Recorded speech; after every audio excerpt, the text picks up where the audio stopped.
Je peux creuser des trous, mais je n'ai pas besoin de pelle pour le faire. Je stocke de l'argent et de l'or dedans. Je peux construire des ponts et je peux faire des couronnes en or. Tout le monde a besoin de moi au moins une fois dans sa vie, mais la plupart des gens ont peur de moi. Qui suis-je?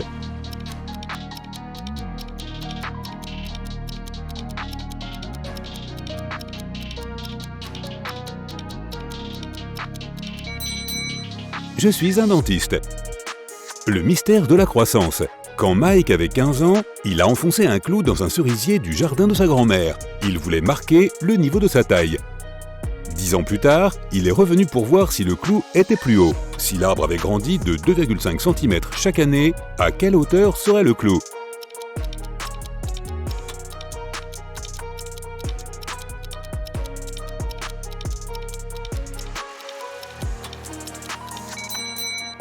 La position du clou n'aurait pas changé. Les arbres poussent à partir de leur sommet.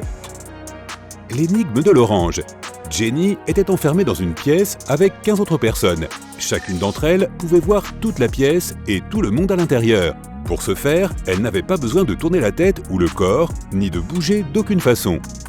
Pour sortir de la pièce, Jenny devait placer une orange de sorte que tout le monde puisse la voir, sauf une personne. La jeune fille a réussi à le faire, mais comment?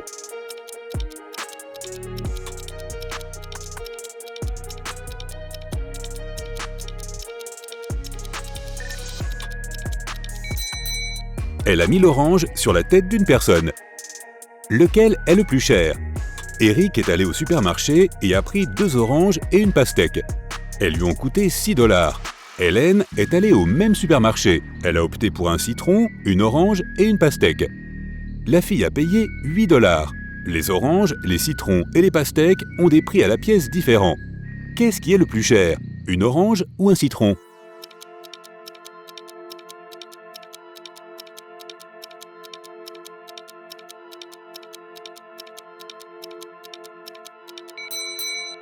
Eric a pris 2 oranges et une pastèque, ce qui lui a coûté 6 $. Ces 2 sortes de fruits ont des prix différents, donc ça ne peut pas être 2 plus 2 plus 2. La seule autre combinaison est 1 plus 1 plus 4. Alors une pastèque coûte 4 $. Hélène a payé 4 $ pour la pastèque et 1 $ pour l'orange. Cela signifie que le citron lui a coûté 3 $, ce qui le rend plus cher que l'orange. L'épouse inquiète. Jason a eu un accident de voiture et a perdu la mémoire.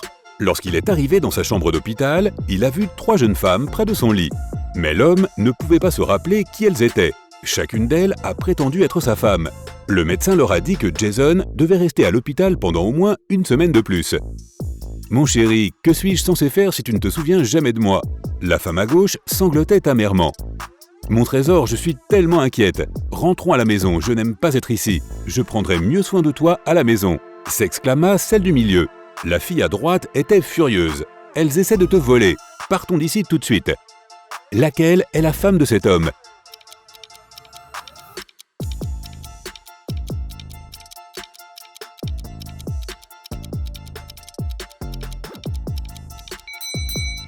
C'est celle qui est à gauche. C'est la seule qui s'inquiète. Les 2 autres veulent emmener Jason loin de l'hôpital, mais il est blessé et a besoin de soins médicaux. L'héritage. Archibald, l'oncle de Jim, était un homme riche qui adorait faire des farces à ses proches. C'est pourquoi, à sa mort, personne n'a pu trouver son testament. Mais un jour, quelques années plus tard, Jim était en train de fouiller dans de vieux papiers quand soudain, son souffle s'est arrêté dans sa gorge. Le document qu'il tenait était le testament de son oncle. On pouvait lire dessus « J'ai caché tout mon argent et tous mes objets de valeur à 15 heures précises sous mon cerisier préféré, juste là où son ombre s'arrête. Celui qui le déterrera sera mon héritier. » Jim était très heureux. Il allait devenir riche. Il est allé jusqu'à la villa chic de son oncle pour trouver le cerisier. Il a attendu jusqu'à 15 heures, puis il a commencé à creuser. Mais malgré tous ses efforts, il n'a pas réussi. Confus et bouleversé, il a dû rentrer chez lui. Pourquoi n'a-t-il rien trouvé?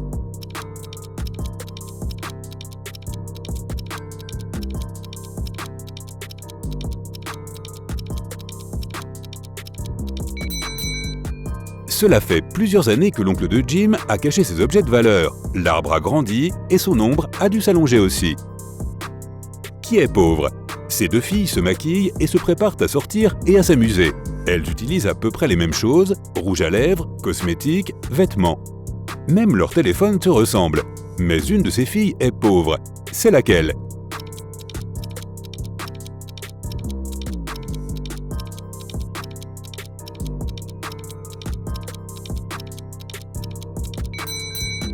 Regarde de plus près la fille à gauche. Son téléphone l'a trahi. C'est évident que c'est une copie. Mais elle a économisé de l'argent. Elle ne sera pas pauvre longtemps. Qui est-ce? Mark et Lisa sortaient ensemble depuis 2 ans. Un jour, le mec est venu chez sa petite amie, il allait la demander en mariage. Mais quand il y est arrivé, il a trouvé Lisa avec un autre homme. Mark était furieux. L'autre gars a eu peur et s'est précipité hors de la maison. Lisa criait que c'était son frère, mais Mark savait que c'était faux. Malheureusement, il n'avait pas vu clairement le visage du mec. Quand il est sorti en courant, il a trouvé 3 hommes, lequel est l'amant de Lisa.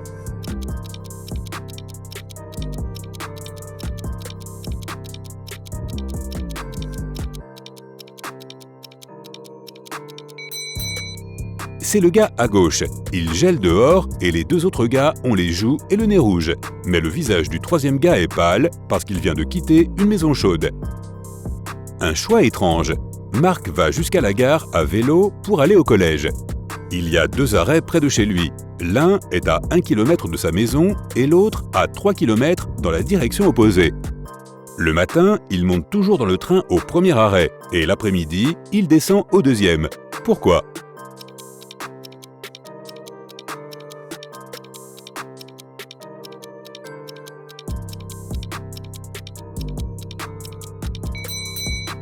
La maison de Mark et les gares sont sur la colline, et cette méthode lui permet de descendre à vélo sans faire d'effort.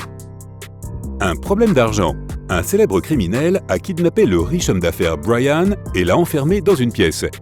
Je ne te laisserai pas partir tant que tu n'auras pas doublé l'argent que je te laisse. Et le criminel a mis 5 000 $ sur la table. Au moment où il est revenu, Brian avait déjà doublé l'argent. Il n'avait pas quitté la pièce, ni communiqué avec qui que ce soit. Alors, comment a-t-il fait?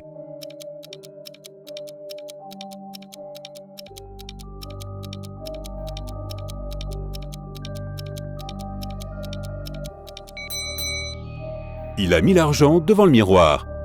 Une prise de conscience. 3 amis se sont endormis sous un arbre à la campagne. Pendant qu'ils se reposaient, un garçon leur a peint des moustaches sur le visage. Une fois les hommes réveillés, ils se sont mis à rire. Mais tout d'un coup, ils se sont arrêtés. Pourquoi?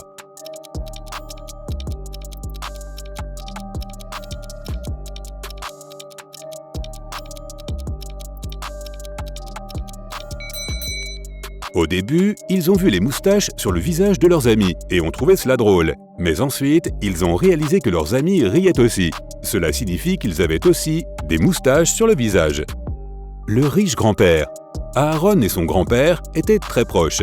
Ils passaient beaucoup de temps ensemble et adoraient résoudre des énigmes de détective.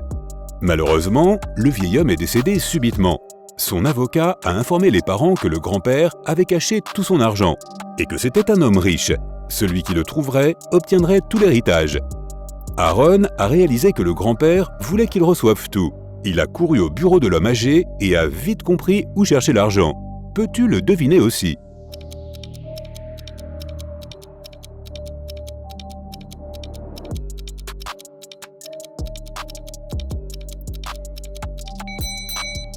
Il y a une croix dessinée sur l'image avec une fontaine. C'est la fontaine de leur jardin. Aaron doit chercher l'argent ici. Piégé dans un puits. James était un détective célèbre qui pouvait résoudre les mystères les plus compliqués. Une fois, il enquêtait sur une affaire et a trouvé des preuves cruciales. Le lendemain matin, il s'est réveillé dans un puits. Il était vieux et profond, mais heureusement, il n'était pas rempli d'eau. En revanche, il n'y avait aucun moyen pour le détective de remonter à la surface. Soudain, James a vu le visage de son principal suspect au sommet du puits. « Tu ne vivras pas assez longtemps pour me dénoncer », s'écria l'homme. Et puis le détective a senti de la terre lui tomber sur la tête. Le mec allait l'enterrer vivant. Mais 1 heure après, James était déjà sorti du puits et s'était enfui. Comment a-t-il réussi à en sortir ?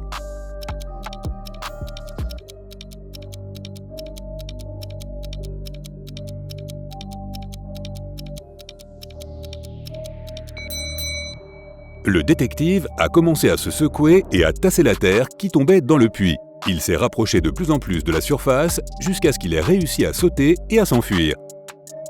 Document volé. Tôt le matin, Ashton a reçu un appel d'un ami qui était le propriétaire d'une grande entreprise. L'homme était désespéré, un contrat très important avait disparu de son bureau. Il était sur le bureau la veille au soir, mais le matin, il n'était plus nulle part. Ashton s'est immédiatement rendu au bureau de son ami pour interroger les employés. Très vite, il a trouvé 3 suspects. Ben a dit qu'il avait passé la soirée précédente au cinéma. Mason a emmené sa petite amie dîner et Jesse a été invité à une fête. Il n'a pas fallu longtemps à Ashton pour comprendre qui mentait.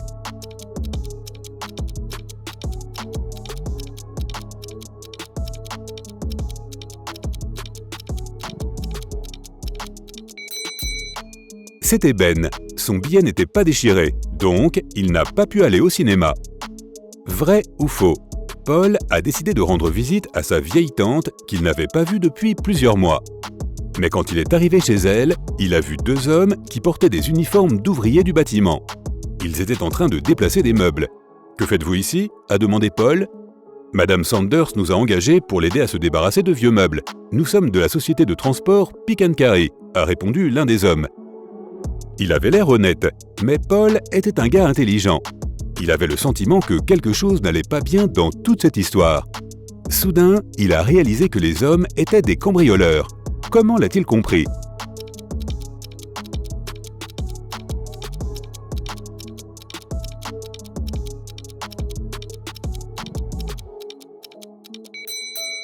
Il n'y avait aucune camionnette d'une quelconque société près de la maison de sa tante, juste une voiture sombre avec des vitres teintées. De plus, pourquoi les hommes portaient-ils des uniformes d'ouvriers du bâtiment s'ils étaient des ménageurs?